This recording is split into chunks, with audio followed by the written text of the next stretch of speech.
नमस्कार साथियों, मैं सीमा गुप्ता आज आप सभी के बीच स्वतंत्रता की 75 वर्ष पर चर्चा करने वाली हूँ। और यह चर्चा आप सभी प्रतियोगी युवा साथियों के लिए बेहद खास होने वाला है, क्योंकि आज की इस स्वतंत्रता के 75 वर्ष के क्रम में मेरे द्वारा आप सभी के बीच आप सभी की परीक्षा के निबंध से संबंधित टॉपिक को तैयारी को आगे बढ़ाया जाएगा।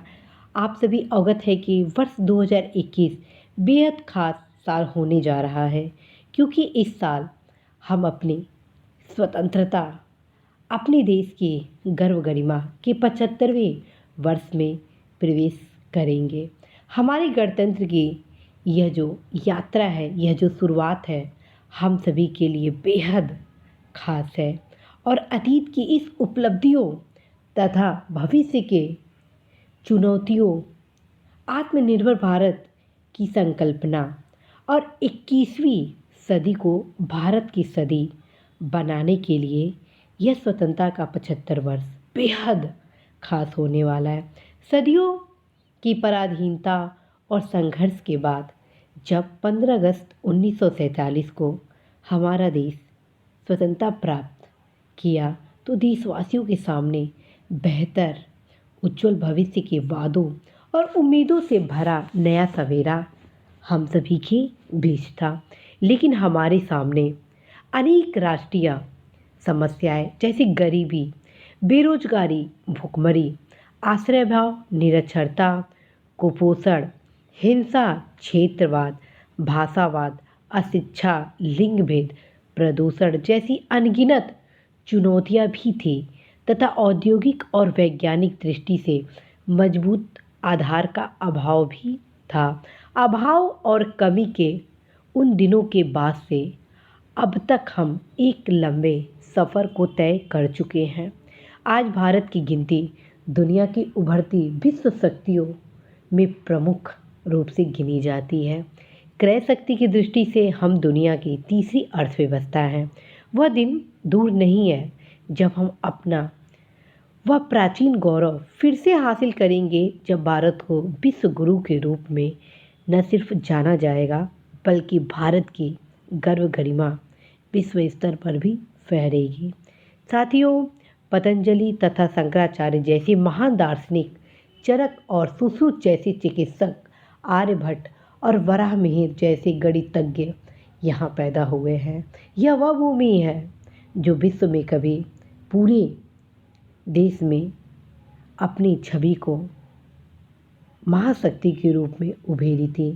यह वही देश है सिंधु घाटी सभ्यता का, जहाँ विश्व की सबसे पहले नगरीकृत सभ्यता का विकास हुआ है।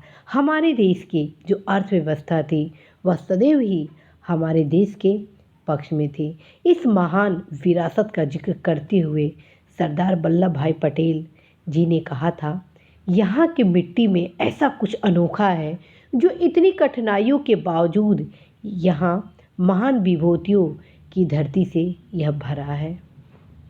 आप सभी को अवगत कराकर बहुत ही प्रसन्नता हो रही है कि हमारा स्वतंत्रता संग्राम महात्मा गांधी, सरदार पटेल, नेताजी सुभाष चंद्र बोस, वीर सावरकर जैसी महान हस्तियों के नेतृत्व में लड़ा गया। आज जब हम भारत को विकसित और खुशहाल राष्ट्र में बदलने का प्रयास कर रहे हैं, 21वीं सदी को भारत की सदी बनाने के सपने को दिलों में संजो रहे हैं, आत्मनिर्भर भारत की संकल्पना को हर युवा के स्तर पर क्रियान्वयन की बीड़ा उठा रहे हैं, एक ऐसे देश के निर्माण के कार्य को आगे बढ़ा रहे हैं जहाँ पर नारी भी उतनी ही महत्वपूर्ण स्थान रखे जितना यहाँ के पुरुष हैं। एक तरह से हम विकास के चहुमुखी समावेशी विकास के क्रम को आगे बढ़ाने का कार्य कर रहे हैं। उम्र के लिहाज से औसतन 30 साल से कम वय वाले भारत को वृद्धावस्था की ओर बढ़ रहे विश्व का एक नौजवान देश कहा जा सकता है। और बहुत ही गौरव की बात है कि भारत में वे गुणात्मक मानव संसाधन हैं जो आज विश्व के लिए अनेक आश्चर्य, अनेक उपलब्धियों से भरा कर दिखा रहे हैं। देश की इस युवा ऊर्जा को जो आप में है, युवा शक्ति, देश की इस युवा ऊर्जा को राष्ट्र निर्माण के रचनात्मक कार्य में लगाना बेहद ज़रूरी है। अगर हमारे नौजवान को पर्याप्त प्रोत्साहन मिले और आवश्यक कौशल संपन्न बना दिया जाए तो वे समाज में युग परिवर्तन के संवाहक बन सकते हैं। मैं उन्हें स्वामी विवेकानंद के प्रेरक वचनों का स्मरण दिलाना चाहूँगी, जिन्होंने कहा था, वे कहते हैं, इस पर विश्वास करो, उस पर विश्वास करो, लेकिन मैं कहता हूँ सबसे पहले अपने आप पर भरोसा करो। दुनिया का इतिहास चंद ऐसे लोगों का इतिहास है जिन्होंने खुद पर विश्वास किया, और यदि युवा आत्मनिर्भर बनेंगे, अपने भीतर छिपे असीम ऊर्जा का सदुपयोग करेंगे, तो निश्चित रूप से युवा भारत एक नई दिशा और दशा को आगे बढ़ाएगा। युवाओं को भ्रष्टाचार, जातिवाद, सांप्रदायिकतावाद और स्त्री पुरुष भेदभाव जैसी सामाजिक बुराइयों से संघर्ष का नेतृत्व करना चाहिए। आज उन्हें राष्ट्र में आमूल चूल परिवर्तन लाने के अभियान का नेतृत्व करना है। और जब तक हमारे युवा इस देश के 75 वर्ष के वर्षगांठ में अपनी पूर्ण सहभागिता नहीं देंगे, देश सशक्त कैसे होगा। देशवासियों के जीवन स्तर को ऊंचा उठाने के लिए भारत को तेज रफ्तार से विकास करना होगा, लेकिन यह विकास सर्वसमावेशी होना चाहिए। हमारा विकास पर्यावरण की दृष्टि से अनुकूल और चिरस्थायी होना चाहिए।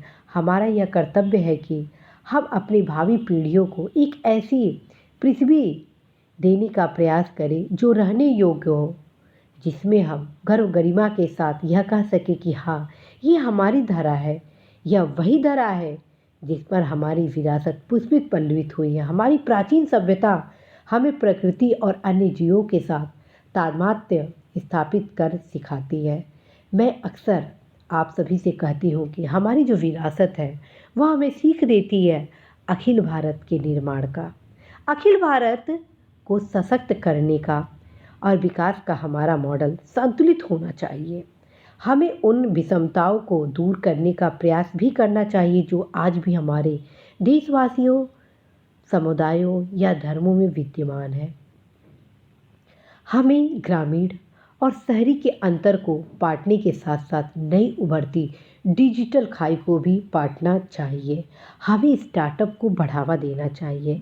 यह बात बिल्कुल सत्य है कि सरकार अकेली यह सब कार्य नहीं कर सकती है जब तक आप सभी की सहभागिता इसमें नहीं होगी। भारत के विकास के लिए सार्वजनिक निजी साझेदारी के साथ साथ देशवासियों का प्रत्येक स्तर पर जागरूक होना, साझेदारी होना, सहभागीदारी होना अत्यंत ही जरूरी है। विकास कार्यक्रमों में जनता की भागीदारी भी उतनी ही महत्वपूर्ण है। स्वच्छ भारत मिशन की सफलता ने यह बात अच्छी तरह से स्पष्ट कर दिया है कि सरकारी कार्यक्रमों को जन आंदोलन जब तक बनाया नहीं जाएगा तब तक वह सफल नहीं हो सकता है। जब तक आप अपनी सहभागिता को शामिल नहीं करेंगे तब तक हम अपने इस स्वतंत्रता की 75वीं वर्षगांठ को कैसे हर्षोल्लास के साथ मना सकते हैं। भारत आज एक व्यापक बदलाव के दौर से गुजर रहा है। हमारा लक्ष्य एक ऐसी प्रणाली का विकास करना है जिसमें प्रत्येक व्यक्ति अपनी क्षमताओं का पूर्ण उपयोग कर सके और परिपूर्ण तथा उद्देश्यपूर्ण जीवन व्यतीत कर सके। कोविड-19 महामारी के प्रकोप ने जीवन के सामान्य प्रवाह को बाधित कर दिया है और हमारे जीवन पर जबरदस्त तनाव उत्पन्न कर दिया है। लेकिन अच्छी बात यह है कि इस महामारी से निपटने के लिए हमने एक सामूहिक जिम्मेदारी के तहत बहुत ही सूझबूझ के साथ तैयारी की और न सिर्फ तैयारी की बल्कि उस पर क्रियान्वयन करने का भी प्रयास हम किए। हमारे संकल्प और लचीलेपन ने सकारात्मक दिशा की ओर हमें आगे बढ़ाया, तो वही जो नकारात्मक प्रभाव था उसको दूर करने का भी प्रयास किया। आत्मनिर्भरता की ओर आज हम अग्रसर हो रहे हैं। एक नई संकल्पना के तहत हम कार्य कर रहे हैं कि किस प्रकार से हम अधिक से अधिक अपने देशवासियों को बढ़ाने के लिए सामाजिक, आर्थिक, राजनीतिक, सामाजिक, सांस्कृतिक अन्य सभी पक्षों के रूप से उनको विकसित करने के लिए कार्य कर सके। आज एक नए दौर, में हमारे देश की पहचान की जा रही है नए भारत के रूप में। नए भारत का क्या तात्पर्य है? नए भारत का तात्पर्य है कि हम सभी एक साथ अपने देश के विकास में अपनी सहभागिता दें।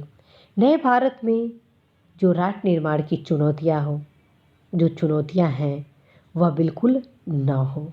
नए भारत में सभी युवा रोजगार संपन्न हो। नए भारत में हमारे देश की पहचान एक महाशक्ति के रूप में हो।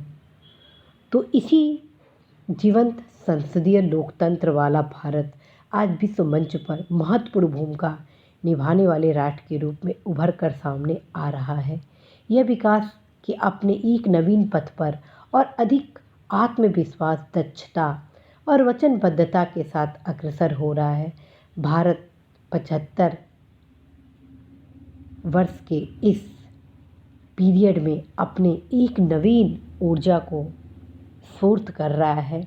अब ज़रूरत है इस स्वतंत्रता के 75 वर्ष के उपलक्ष्य में हम अपने एक नवीन स्वतंत्रता आंदोलन को आरंभ करें। अब वह स्वतंत्रता आंदोलन है कि हम 21वीं सदी को विश्व में भारत की सदी स्थापित करें।